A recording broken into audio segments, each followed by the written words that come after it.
Short is the story, long is the life.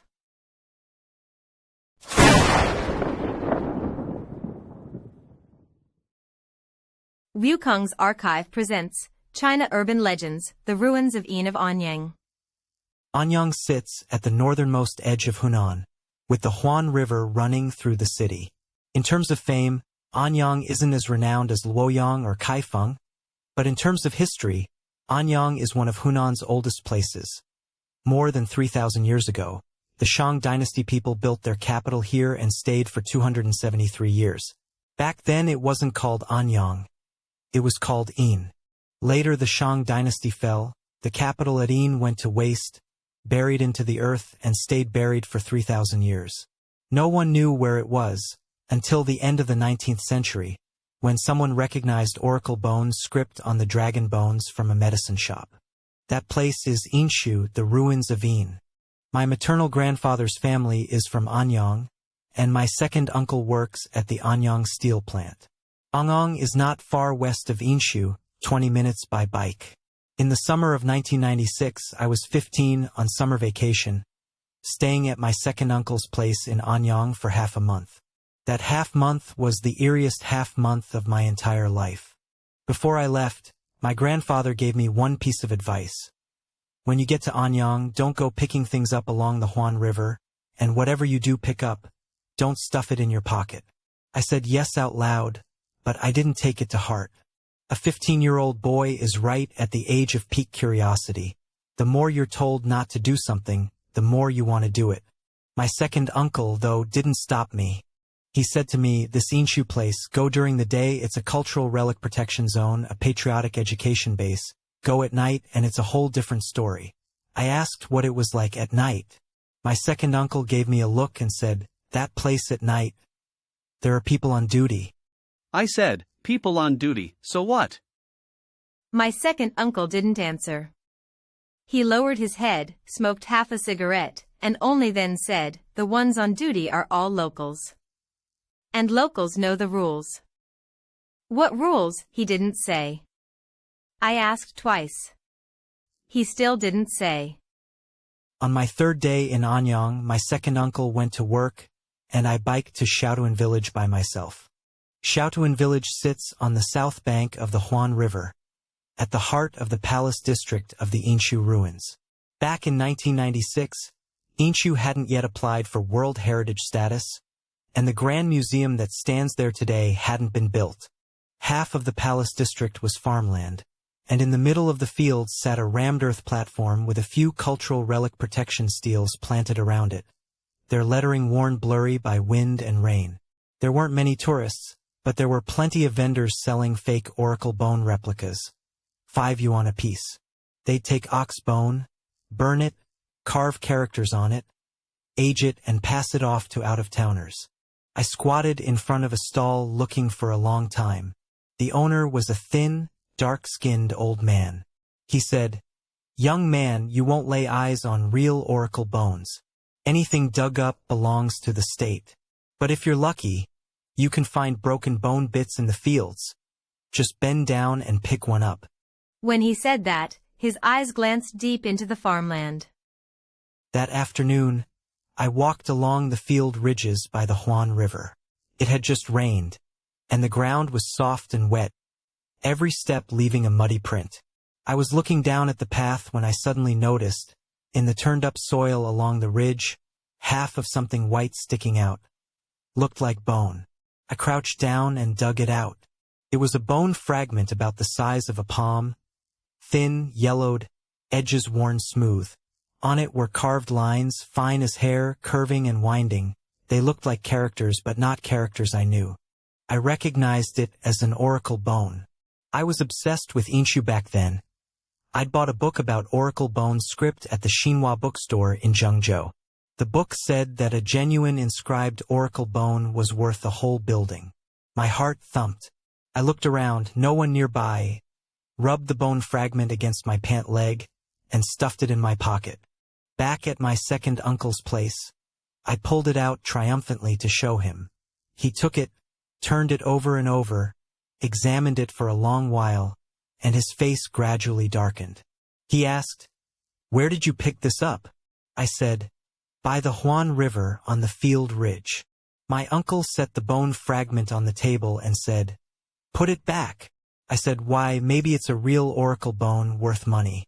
My uncle said, "Anything worth money has an owner. This bone has writing on it, so it's a thing with an owner. You took it out of the ground, and now the owner is following you home." I didn't understand back then. I said, "What owner?" "People from 3,000 years ago. Their bones have rotted away." My uncle said, "The bones rot, but the writing stays. Who do you think that writing was carved for?" It was carved for ghosts and spirits. The Shang people used oracle bones for divination. They'd ask the spirits questions, carve the words on bone, burn it, and let the smoke carry the words up to heaven. That piece you picked up is a letter the Shang people burned to the spirits. The letter hadn't been delivered yet, and you intercepted it. My second uncle worked at Angang Steel for 20 years.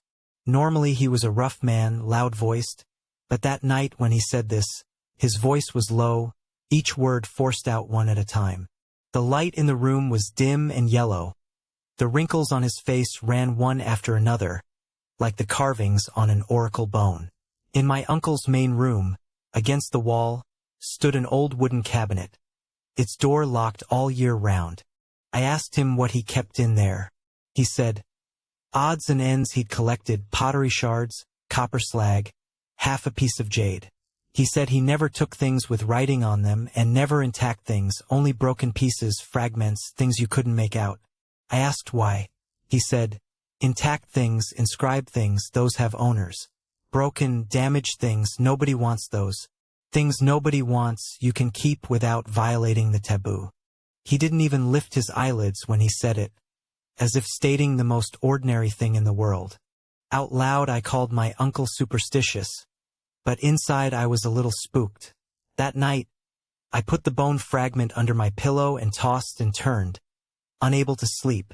Outside the window, the Huan River went rustle, rustle all night long, and I kept feeling like there were voices speaking inside the sound of the water. Second uncle saw that I wasn't convinced, so the next night he told me the origins of Yinxu. He said the name Yinxu came later. The first person to discover it was a Qing Dynasty official named Wang Yirong. In 1899, Wang Yirong fell ill and went to get medicine. One of the ingredients was called dragon bone, old bone ground into powder for medicinal use. After he recovered, he was going through the leftover medicine dregs when he noticed marks on the dragon bone that looked like writing. He was a specialist in epigraphy, and the more he looked, the more alarmed he became. He bought up all the dragon bone in the medicine shops, and after studying it, recognized the Shang Dynasty oracle bone script. Later, when the 8-power Allied forces marched into Beijing, Wang Yirong threw himself into a well and died for his country. The oracle bones he'd collected scattered to various places, and from then on Yinxu could no longer be hidden.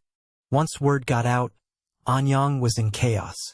A few silver dollars per piece, priced by the characters. The more characters, the more it was worth. Someone dug up a pit full of bronze vessels and loaded them onto a cart that very night and drove off. Nobody knew where they went. In the worst years of treasure digging, the farmland along both banks of the Huan River was turned completely upside down. Some farmers simply stopped farming altogether. The whole family, old and young, dug day and night, and what they dug up bought them houses and wives with silver dollars. The old folks said that in those years, this stretch of land at Yinxu was busier at night than during the day. The sound of digging came from everywhere, like a vast army churning beneath the earth. In 1928, the Academia Sinica sent an archaeological team to Anyang, with Dong Zhuobin and Li Ji in charge of the excavation. Later Liang Xiong joined as well. Digging at Yinxu back then wasn't as refined as it is now. Workers were hired locally, and they went straight in with hoes and shovels.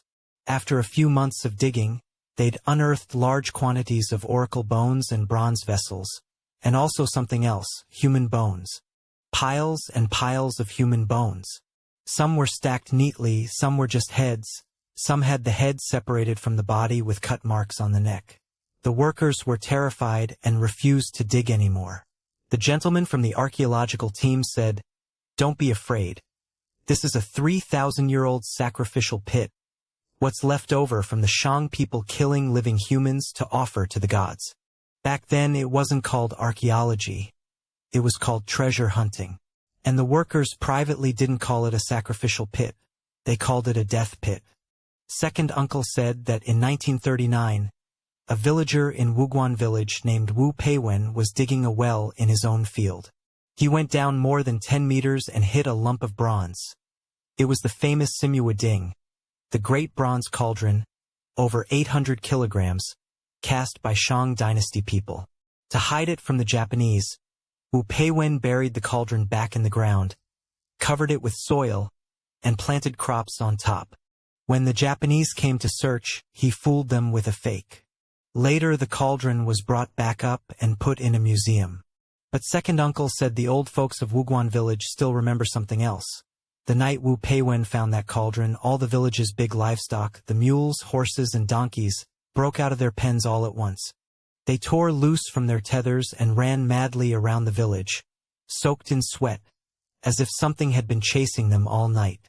The next morning, a few old men went to look at the Wu family's field and saw that around the well opening was a dense ring of footprints. Not human footprints, and not anything they could identify either. It looked like someone barefoot had danced all night around the mouth of the well. By this point my hair was standing on end. But I still put up a tough front, saying it was all just stories to scare kids. Second uncle said, "Scare you? If I wanted to scare you, I wouldn't have let you take that bone fragment out from under your pillow." I froze. "How do you know I keep it under my pillow?" Second uncle said, "When you came in the door, your pocket was bulging, and the first thing you did when you got inside was feel around under the pillow. I saw it." He paused, then added, "Don't sleep with it under your head tonight. Sleeping with inscribed bone under your head, you'll dream." That night I had my first dream since arriving in Anyang. In the dream I was walking through a dark expanse of land. Water covered my feet, creeping up to my ankles, cold enough to pierce the bone. I walked on, until I reached an open space.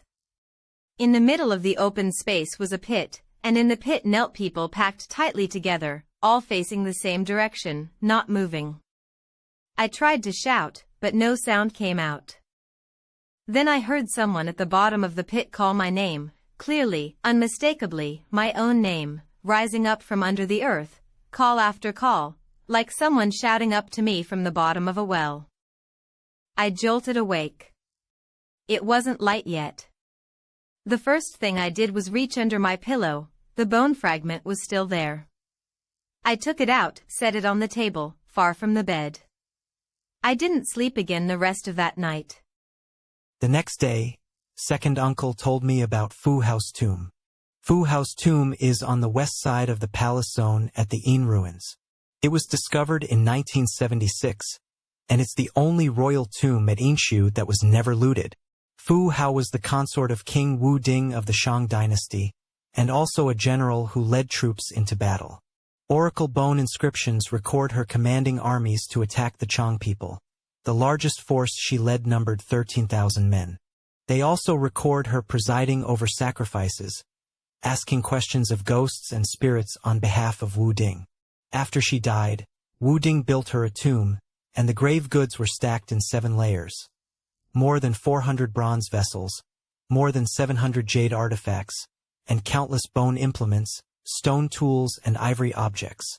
When it was excavated in 1976, the dig was led by a female archaeologist named Zhang Zhengxiang.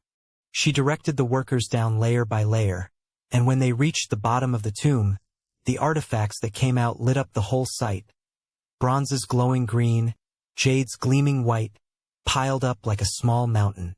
But second uncle wasn't talking about those treasures. He was talking about the workers who dug the tomb. Under the chamber of a large Shang Dynasty tomb, there's another level called the waste pit, and sacrificial victims were buried in it. In the waste pit of Fu House Tomb, a person was buried, with the skeleton of a dog beside them. When Director Shang and her team were cleaning out the waste pit, one of the hired workers was a young man surnamed Lu, just over 20, bold, and talkative. As he cleaned the bones, he muttered to himself, "This female general, even in death she brings a dog." That same night, the young man surnamed Lu never went home. His family came looking for him at the work site and found him squatting at the edge of the tomb pit, arms wrapped around himself, face ashen white. They asked him what was wrong. Took him a long time to speak. He said, "There was someone crying down there." He said after he finished clearing the waste pit, dusk was falling, and he was the last to leave. When he got to the edge of the pit, he heard, from down there, right at the waste pit spot, someone crying. It wasn't a woman's cry. Hard to describe. It sounded like someone covering their mouth, holding their breath, forcing the sound out from the back of their throat. He turned and looked back. The waste pit was pitch black. He couldn't see anything. He listened a while longer. The crying stopped, replaced by another sound. Clinking and clanging, like someone striking bronze against bronze.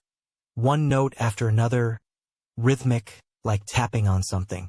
The young man surnamed Lu quit the next day and never went back to Yinxu. Later, some people said he'd gone south. Others said he'd gone home to farm. Either way, no one ever saw him pass by the edge of the Yinxu grounds again. His family's land was right next to Yinxu, but he'd rather walk an extra 2 li to go around it. After second uncle finished, he added one more thing. The skeleton in the waste pit of Fu Hao's tomb was later analyzed.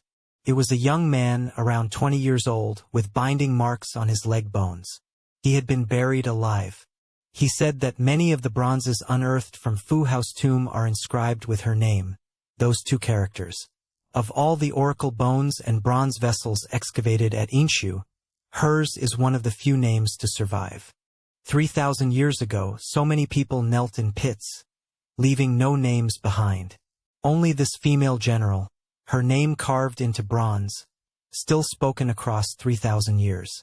2 days later, while my second uncle was at work, I rode my bike to Hujiazhuang by myself. Hujiazhuang was on the north bank of the Huan River, 5 or 6 li from Shaotuan village. It was the royal cemetery of the Yinxu ruins. Every king of the Shang dynasty was buried in this stretch of land. The locals in Anyang had a name for it. They called it the Royal Tombs, or sometimes Dead Man's Ridge. In 1934, Liang Xiong led an archaeological team here and excavated the Great Tombs. The largest one was numbered M1001. Its burial chamber was over 400 square meters, more than 10 meters deep, with 4 tomb passages running in all 4 directions. Just the backfill alone came to several hundred cubic meters. The floor of the tomb was paved with people, the white bones of over 100 sacrificial victims. Some were intact, some had been beheaded. The skulls were stacked off to one side, neatly arranged, like jars on a shelf. My second uncle told me later that the strangest thing about M1001 wasn't the number of bodies. It was the posture of one particular skeleton. All the sacrificial victims in the pit were mostly lying down or curled up. Only one was kneeling, knees down, back facing the coffin, face toward the tomb passage, like a guard keeping watch for its master. The workers gave it a nickname, the Doorkeeper. When they were sorting and numbering everything, the man in charge of records counted several times, and no matter how he counted, the tally came up one short. The missing one was the Doorkeeper. Its number was left blank. The records didn't match up, and nobody could say where it had finally gone. Later, someone joked that after it finished guarding the door, it had gotten up and left on its own. Nobody laughed at that joke. The old man told me later that these great tombs in the royal cemetery had all been looted at some point during the Republican era. Tomb robbers would dig holes at night, feel their way in along the tomb passages, and haul out whatever bronze vessels they could grab. One gang, in the middle of the night, carried a bronze vessel up from a robber's tunnel next to M1001. The moment they got it to the mouth of the hole, the bronze let out a wong, a ringing sound, like someone had reached out and struck it.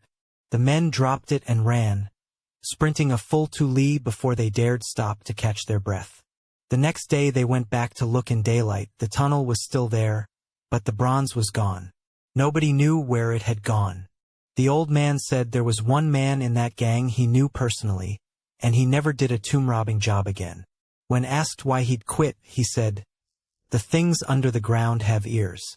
When I went in 1996, the Royal Cemetery had long since been backfilled. It was all farmland now. The corn wasn't tall yet. At the edge of the field stood a cultural relics protection marker, its lettering worn blurry. I walked a loop around the field and didn't see anything special. But in the furrows, broken pottery shards and copper rust flakes were scattered everywhere. I picked up a few pieces of pottery, thought about what my second uncle had said, and threw them back. At the edge of the field was an old man watching over the crops, squatting in the shade of a tree, smoking. He saw me wandering around the field by myself and called out, "Hey kid, don't go picking things up randomly. Pick them up and you won't be able to take them back." I walked over, offered him a cigarette, and asked, "Uncle, are there really bones in this field?" The old man took a drag and said, "There are. Plenty. Every spring when we plow, we turn up bone fragments, some broken, some whole. The production team collected a batch once. The rest got buried back." I asked, "Why bury them back? Aren't they cultural relics?" The old man said, "Cultural relics? You're talking about the ones you dig up. The ones still buried, those aren't relics. Those are people." He jabbed his pipe stem at the ground. "People live down here. The people who lived here 3,000 years ago, they died, they were buried. You think they left? They didn't. They lived on this land for 200 years. They can't leave." I said, "Uncle, have you ever seen anything eerie around here?" The old man said, "Yeah, I have." And he told me a story. The old man was telling a story about his nephew on his father's side, surnamed Wang, who lived at the west end of Hujiazwang village. In 1983, the Wang family was rebuilding their house and digging the foundation in the yard. They dug down 2 meters and uncovered a pit full of bones, neatly arranged, all skulls facing the same direction. At the bottom of the pit lay a bronze G, a dagger axe, covered in green rust, but its blade was polished shiny. The head of the Wang household, let's call him Old Wang, was a bold man who didn't believe in superstitions. He gathered up the bones, scooped them into a dustpan, and dumped them in a gully outside the village. It hadn't been hanging there 3 days before something went wrong. First, old Wang's youngest son. In the middle of the night, while sleeping soundly, he suddenly sat up, eyes wide open, muttering under his breath, words nobody could understand, gibberish, like chanting or singing. His mother shook him, but couldn't wake him. She pinched his philtrum, still couldn't wake him. He kept muttering for half the night, then lay back down on his own. The next day, when they asked him about it, he didn't remember anything. He only said he'd dreamed that someone took his hand and led him to a dark place, and in that dark place there were people everywhere, all of them kneeling, and they made him kneel too. After that, the boy was like a different person. He stopped talking, stopped playing with the other village kids, and spent all day squatting at the base of his own courtyard wall, staring out toward the edge of the village. When they asked what he was looking at, he said, "People." When they asked what people, he wouldn't say anymore. Old Wang didn't take it seriously. He figured the kid was just being moody. 2 days later, Old Wang's wife woke up in the middle of the night and saw someone standing at the foot of the bed, bare-chested, with patterns painted on his body, ring after ring like tattoos or maybe talisman markings, running from his chest all the way down to his waist. The figure stood there, head lowered, staring at her, saying something in a voice so deep and rough it sounded like pounding on a jar. She screamed in terror, and the scream woke Old Wang. He turned on the light. The foot of the bed was empty, nothing there. His wife said there was someone. Old Wang said she must have been seeing things. Only then did Old Wang get spooked. He took the bronze G down that very night, wrapped it up, and the next morning went back to the pit where it had been dug up. He knelt, kowtowed 3 times, buried the bronze G back in the ground, and burned a stack of spirit money. After all that, he figured everything would be fine. But that very night, something happened to old Wang himself. He said he got up in the middle of the night to use the outhouse. When he stepped into the yard, he heard a sound from beyond the wall, not the wind, but drumming, wave after wave of it, muffled and dull, 1 beat at a time, each one making his chest tighten, like an army was forming ranks outside the wall, beating drums to advance. He stood in the yard listening for half the night, his legs so weak he couldn't move. The next morning, his wife found him crouched in the corner of the yard, clutching his head, muttering the same words all night long, exactly what the youngest son had been muttering. He went on muttering for 3 days. Then the fever broke, and he came to his senses, but his right ear had gone deaf. He went to the hospital.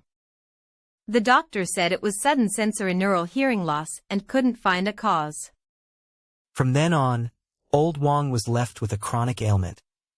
Every year in the 7th lunar month, his right ear would ring, a buzzing sound, like someone pounding a drum inside his ear canal. His wife said that on the morning after he'd buried the bronze G, the family's black dog, which they'd raised for 5 years, barked at the wall all night long, and at dawn it ran off and never came back. When the old man finished, he stubbed his cigarette butt on the ground. Old Wang is still alive now, 60-something, hard of hearing. You can't say anything to him without shouting right into his left ear. He never set foot on Yinxu land again for the rest of his life. I squatted at the edge of Hujia's Wang for an entire afternoon, listening to the old man tell stories of the past. After he finished telling the story of old Wang, he went on to explain the origins of the Yinxu ruins. He said, "Don't look at the crops growing in the fields now. Go back a few decades, and every year this stretch of land turned up nothing but bones."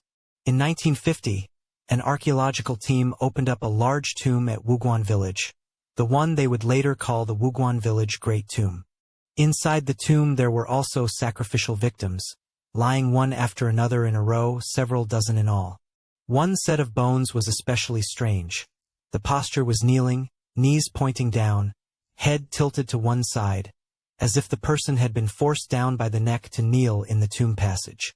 The archaeologists said this was a slave buried as a sacrifice. The Shang Dynasty people had killed him and made him kneel in the tomb to serve his master. The old man said that back then he was young and had gone along to watch the commotion, and had seen those bones with his own eyes. He said that when the bones were dug out, they were so white it was frightening, not a trace of dirt on them, as if they'd just been buried. He said he had nightmares for several nights afterward, dreaming that those kneeling bones stood up, row after row, and walked toward him. I asked him why the Shang Dynasty people killed so many people for burial. The old man said, "That's nothing, you haven't seen a real sacrificial pit." He said that under the Yinxu grounds, over 1,000 sacrificial pits had been dug up, and a single pit could hold dozens or even 100 sets of bones. It was all written clearly on the oracle bones, which day, how many people were killed, what method was used, whether they were beheaded or buried alive, burned to death or thrown into the river, every single word carved into the bone.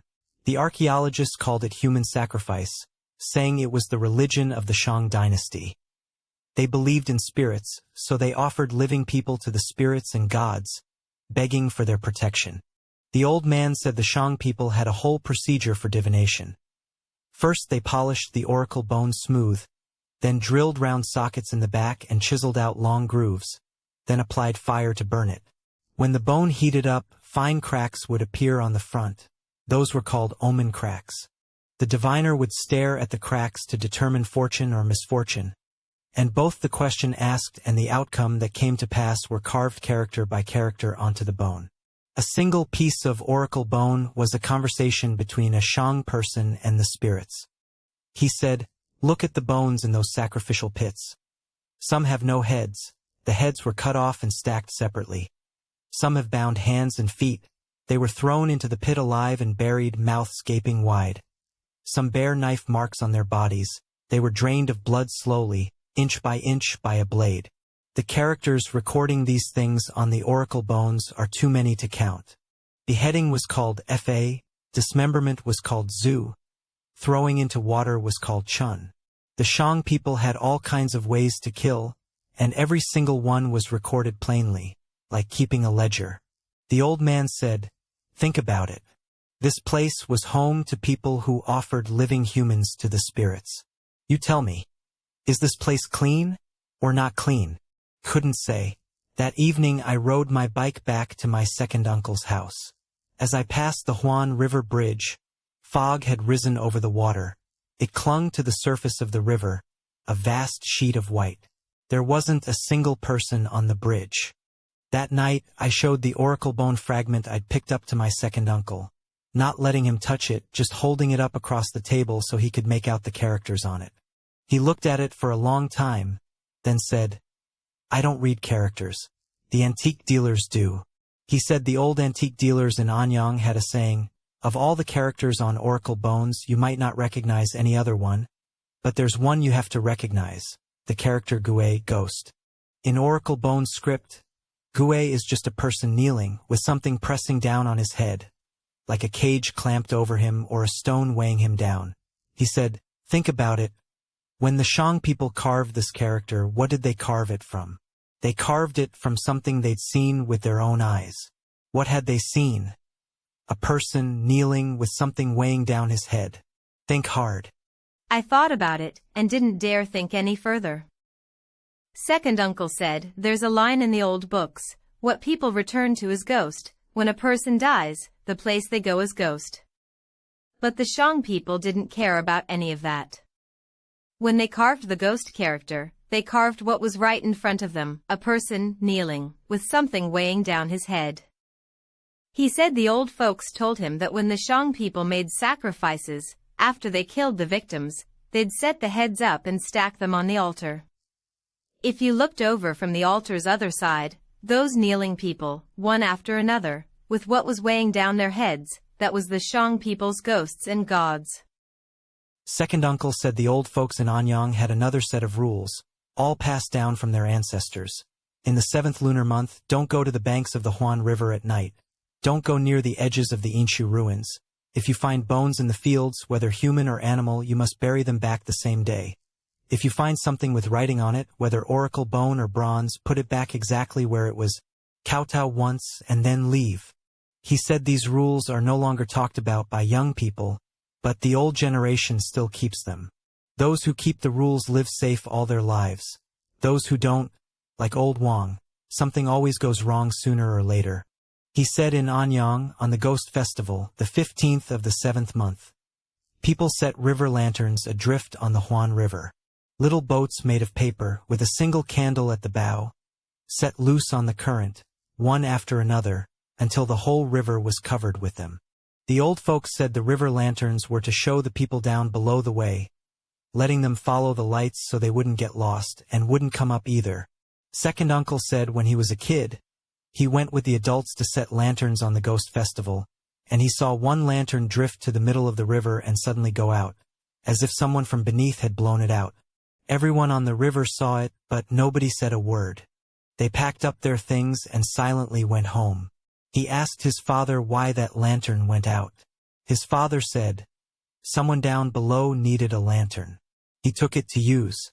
I asked, "What do you do if something's already happened?" Second uncle said, "By the time something's happened, it's too late." He said there's a saying in Anyang, "The things of Yinxu are living things.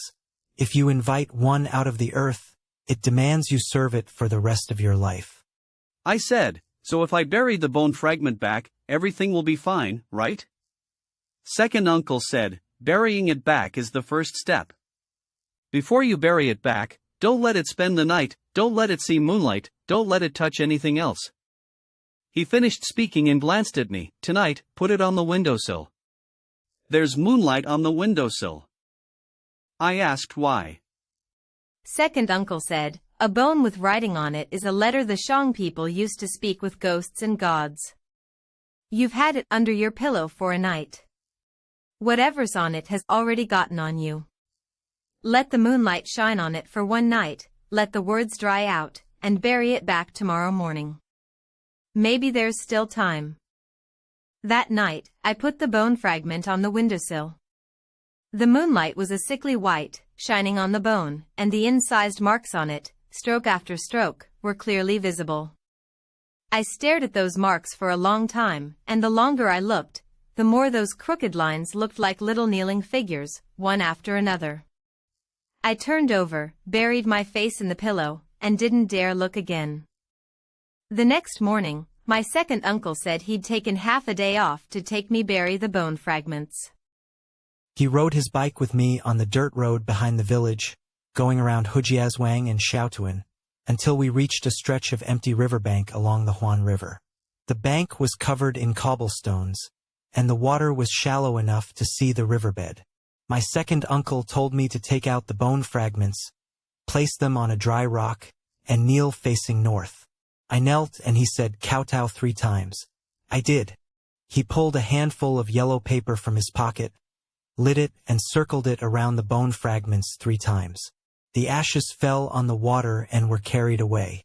Then he told me to bury the bone fragments in the riverbank sand, deep. I dug a hole, put the bone fragments in, covered them with sand, and stamped it down. When I stood up, I suddenly felt much lighter inside, like a weight had been lifted off me. My second uncle stood by the river, looking at the water and said, "You know why I know these rules?" I shook my head. He said he hadn't believed in any of it when he was young. He said in 1983, he was working the night shift at Angang, the Anyang Iron and Steel Works. The factory wasn't doing well back then, so after his shift he'd go north of the Huan River to pick up odd jobs, fixing bicycles for people. One day, after he finished fixing a bike, it was already past midnight, around 2 in the morning. He rode his bicycle, taking a shortcut along the path by the edge of Hujiazwang's fields, heading back to the factory dormitory. He said that path was lined on both sides with cropland, pitch dark, not a single person around. He got halfway when he heard a sound behind him. Not footsteps, but orderly footsteps, thousands upon thousands of them, schwa, schwa, schwa, like an army on the march. Mixed in were horses neighing and the clang of metal against metal, ding-dang, like thousands of men in bronze armor running. The sound was catching up to him from behind, closer and closer, louder and louder. He didn't dare turn his head, just pedaled like mad. He said the sound followed him for 3 li, all the way to the Huan River bridge. He charged up the bridge and the sound vanished, cleanly gone, like it had been grabbed in a fist and snuffed out. He crossed the bridge, stopped, and looked back. The other side of the bridge was pitch dark. Nothing there. He said when he got home, his undershirt was soaked through, could have been wrung out. He lay down and came down with a fever. It burned for 3 days. When the fever broke, his right ear had gone deaf. He went to the hospital, and the doctor said it was sudden hearing loss, couldn't find a cause. Later he found an old Chinese medicine doctor. The old doctor took his pulse, studied him for a long time, and said, "This isn't an illness, it's fright. Your ear was scared deaf." He asked the old doctor, what kind of fright could scare someone's ear deaf? The old doctor said, "You ran into something you shouldn't have. It didn't mean you harm, just passing through, and you blocked its path." He asked how to cure it. The old doctor said, "Can't cure it, and no need to. It goes its way, you go yours. After the stretch of time, it forgets you, and you'll be fine." Sure enough, after 6 months, his hearing gradually recovered. But from then on, he had a lasting problem. He couldn't walk dark roads alone at night, especially that stretch north of the Huan River. He said here he was a grown man, 20 years at Angang mine work, blast furnace work, emergency repairs, there was nothing he hadn't done. But that path, he never walked it a second time. I asked him, that sound, did you ever think about what it was? My second uncle was silent for a while, then said, "Can't figure it out.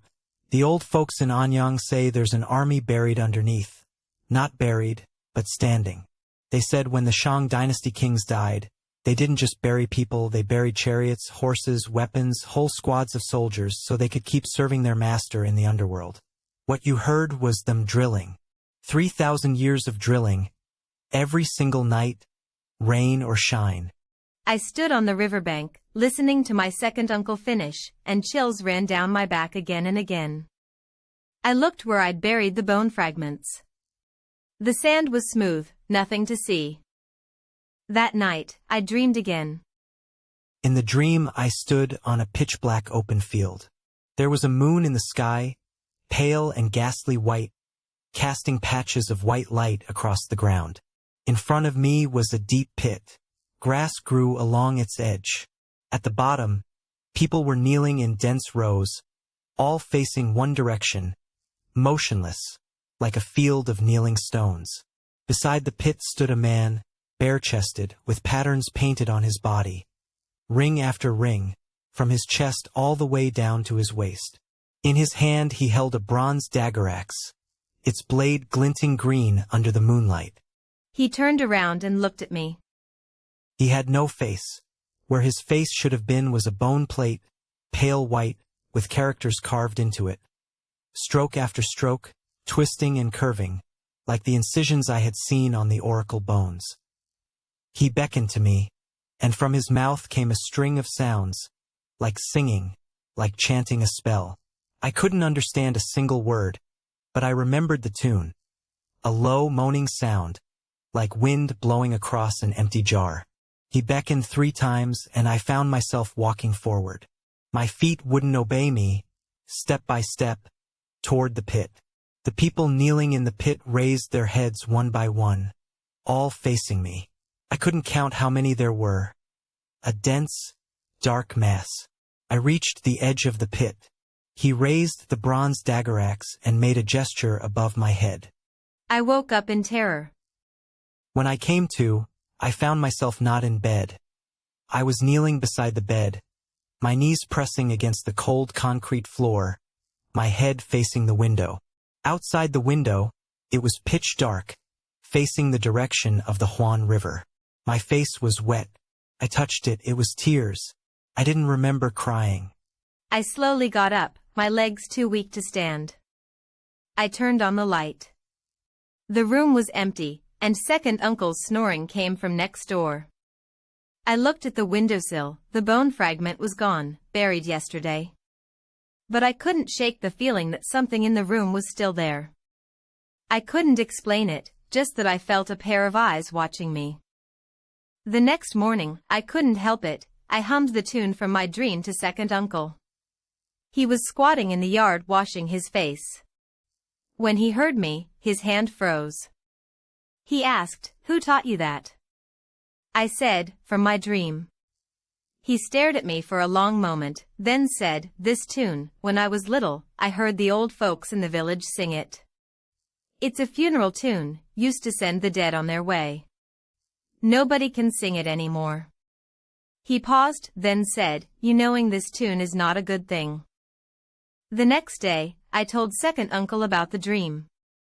When second uncle heard it, his face turned grim. He asked me, "When you buried the bone fragment, did you kowtow?" I said I did. He said, "Buried is buried, don't overthink it." But even as he said it, his hand trembled, and ash fell onto his pants. He didn't even brush it off. That afternoon, I packed my bags to go home, the half-month summer vacation was over. As I was making up my bed, I reached into the pillowcase and felt something hard. I pulled it out, and my scalp went numb. It was that oracle bone fragment. It still had river sand stuck to it. I'd buried it in the sand of the Huan River beach. I buried it with my own hands, a foot deep, packed it down hard. But here it was, lying in my pillowcase. I held the bone up, my hands shaking badly. Second uncle heard me shout and came running in. When he saw the bone in my hand, his face went white as a sheet. He took the bone, turned it over, and suddenly froze. He said, "There's a new mark carved on this." I leaned in to look. On the bone, right next to the old carving, there was a new scratch, crooked and lopsided, as if someone had taken a knife tip and carved another stroke beside the original character. That mark was light in color, whitish, clearly fresh. It was carved sloppily, looked like a return character, or maybe a door character. Couldn't tell. Second uncle stared at that mark for a long time, not saying a word. He rubbed the bone, like he was touching something red-hot. Finally, he set the bone on the table and said, "This thing, it's not something you can mess with." I said, "I buried it back, and it came back on its own." Second uncle said, "I know." He said, "Some things, you bury them back, and they leave. Others, they don't. It's following you because it has something to say. It's chosen you." He said that when he was young, he knew an old antique collector in Anyang, surnamed Shang. Everyone called him Old Shang. Old Shang collected antiques his whole life, oracle bones more than anything, thousands of pieces. He had a sharp eye, pick up a bone, turn it over, and he could tell at a glance whether it was real or fake, Shang or Zhou, carved or scratched. Among the antique dealers in Anyang, nobody had a bad word for Old Shang. But Old Shang had one rule, known to everyone in Anyang. He only collected bones without writing. Bones with writing on them, he would never take. If he somehow got one, he'd pass it on immediately. People asked him why. "Only the ones with writing are worth money. Without writing, it's just a bone." "What do you collect those for?" Old Shang said, "Bones with writing on them are claimed things. The characters are carved for ghosts and gods to read. When you pull one out of the ground, that's prying open somebody's door. And once you've pried open the door, you think the owner won't come looking for you?" Old Shang died in 1991. Second uncle said that in the year before he died, he suddenly became a different person. Before, he only collected bones without writing on them. That year, he suddenly started collecting inscribed ones, and he was especially urgent about it, offering high prices, turning no one away. He collected several hundred inscribed oracle bones, piling them up in his house, one by one, wrapping each in cotton cloth and storing them in boxes. When people asked him what was wrong, he wouldn't say. He only muttered one phrase over and over: "Owed for so many years, time to repay." That autumn, Old Shang donated every inscribed oracle bone in his house, over 400 pieces in total, not keeping a single one, all given to the museum. On the day the museum people came to haul them away, second uncle went to lend a hand, helping carry the boxes. Old Shang stood at the doorway, watching the boxes being loaded onto the truck one by one, and his eyes turned red. Someone asked him if he felt a pang of regret. He said, "No regret." He said, "They have a place to go now and I can finally sleep easy. Whatever it says, you listen." Second uncle didn't understand at the time, and he didn't understand later either. Not until that day, when he saw the piece of oracle bone in my hand that had come back on its own. Old Shang died that winter, on a single night. He lived alone in his old house. The neighbors said the light in his room stayed on the entire night. In the middle of the night, a neighbor got up to relieve himself and heard people talking in Old Shang's room, not one voice, but many voices, sobbing and murmuring without pause. It wasn't Hunan dialect. It was a language no one could understand, like singing, and like chanting a spell. The voices were low and dense, like a crowd of people packed into the room, all fighting to speak at once. The neighbor was terrified and didn't dare knock on the door. The next morning, the sun was already high and Old Shang's door was still shut. The neighbor felt something was wrong, shouted a few times with no answer, pushed open the door, and saw Old Shang lying in bed, already dead. His face was covered with a piece of bone, an oracle bone, without any writing on it, polished smooth like a piece of jade. No one could say where that bone had come from. In Old Shang's house, there was no one else but him. Second uncle finished his story and looked at me. Old Zhang spent his whole life collecting antiques, filled a house with bones, and at the very end, had a plain uninscribed bone cover his face as he left. The old folks in Anyang say that was the things he'd served his whole life, coming to see him off. He served them, and they saw him off. Neither owed the other a thing. I listened, unable to find words. I looked at the oracle bone on the table, that newly carved mark on it, pale and stark, like an eye, looking back at me. That afternoon, second uncle gave me a ride on his bike, and we went back to the Huan River beach.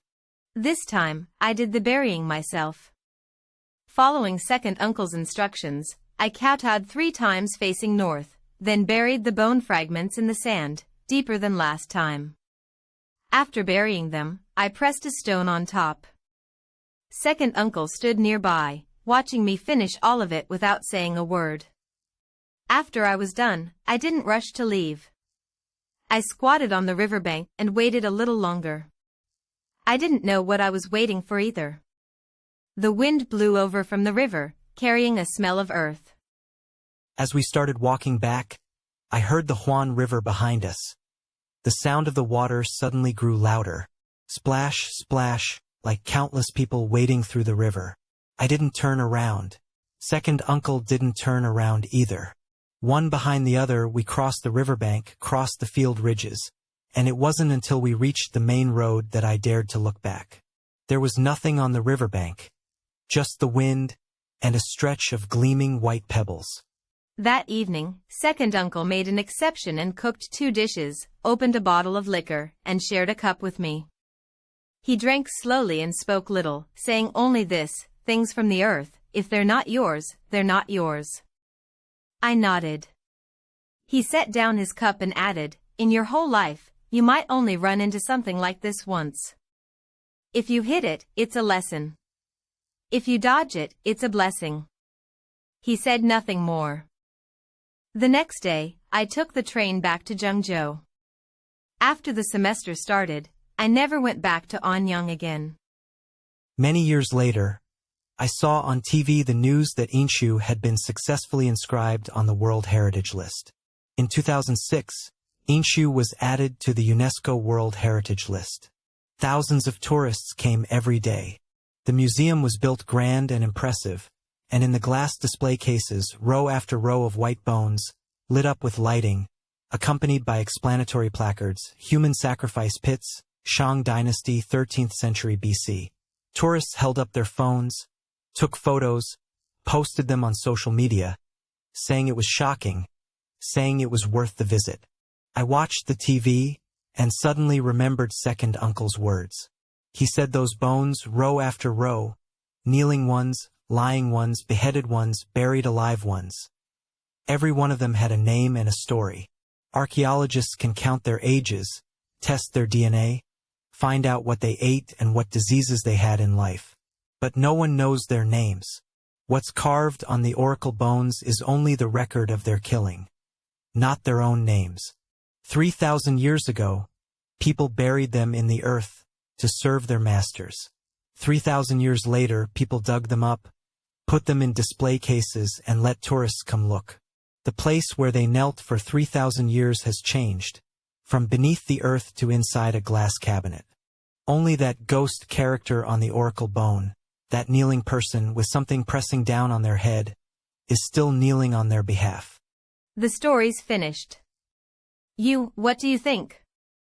That afternoon, second uncle took me on the back of his bike, and we went out to the Huan River beach again.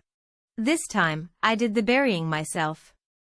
Like second uncle said, I kowtowed 3 times facing north, and buried the bone fragments in the sand, deeper than last time. When I was done, I pressed a stone on top. Second uncle stood beside me, watching me do all of it, and said nothing.